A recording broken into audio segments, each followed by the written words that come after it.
Hello' everyone, ভিডিঅ'টো বাৰু পৰহিৰে হয়, টাইমৰ অভাৱৰ কাৰণে শ্বেয়াৰ কৰিব পৰা নাছিলোঁ। সেইদিনা আমি হোৱৰী উৎসৱ চাবলৈ গৈছিলোঁ আৰু এই উৎসৱটো হৈছে কামৰূপ ৰুৰেলৰ ৰঙামাটি অঞ্চলত। এই উৎসৱটোৰ জৰিয়তে আচলতে শ্ৰীকৃষ্ণৰ বাল্যকালৰ কিছুমান এক্টিভিটি দেখুওৱা হয়।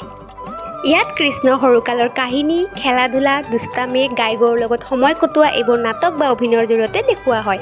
লগতে ভক্তিমূলক গীত, নাম প্ৰসংগ বা কীৰ্তন হয়। স্থানীয় লোক সাংস্কৃতিক নাচ গীতো থাকে, গাঁওবাসীয়ে মিলি আনন্দৰে পালন কৰে। এই দৃশ্যটোত দেখিছোঁ গোপিনীসকলে দধি মঠি আছে। শ্ৰীকৃষ্ণৰ বাল্যকালত গাঁৱত গোপিনীসকলে এইদৰে দধি আৰু মাখন প্ৰস্তুত কৰিছিল। এই দধি মঠাৰ মাজতে লুকাই আছে ভক্তি, সৰলতা আৰু গাঁৱলীয়া জীৱনৰ সৌন্দৰ্য।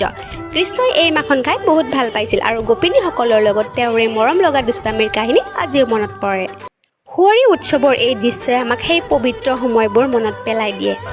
মই বাৰু গোটেইখিনি কভাৰ কৰিব পৰা নাই, যিহেতু মই ৰাতিপুৱাৰ পৰা নাছিলোঁ, দুপৰীয়া অলপ সময়ৰ কাৰণেহে গৈছিলোঁ। তো যিখিনি দেখিছোঁ সেইখিনিহে দেখাব পাৰিছোঁ। আৰু ইয়াৰ লগতে সৰু সৰু কিছুমান দোকানো আহে, মিঠাইৰ দোকান, গাড়ীৰ দোকান, সৰু বাচ্ছাৰ কাৰণে পাণৰ দোকান, ফুচকাৰ দোকান আৰু চিকেন পকৰি, আজিকালি বহুত কিবা কিবি আহে। লগতে আজিকালি নতুনকৈ দেখিছোঁ এটা কেক, ছোৱালী এজনীয়ে কেকৰ চেম্পুলো কিছুমান লৈ আহে, কিছুমান ফ্লেভাৰৰ। তাত কণ্টেক্ট কৰি আপোনালোকে বাৰ্থডেৰ কাৰণে লাগে, এনিভাৰ্চাৰীৰ কাৰণে লাগে, যিকোনো পাৰ্টিৰ কাৰণে আপোনালোকে কণ্টেক্ট কৰি ল'ব পাৰে। ভিডিঅ'টোত দেখাই দিছোঁ বাৰু, মই প'ষ্ট মাৰি চালে গমেই পাব। আমিও অৰ্ডাৰ কৰিছিলোঁ এটা ভেনিলা কেকৰ চেম্পল, বহুত টেষ্টি আছিলে। আৰু ভিডিঅ'টো যদি ভাল লাগে লাইক, কমেণ্ট, শ্বেয়াৰ আৰু ছাবস্ক্ৰাইব কৰিবলৈ নাপাহৰিব।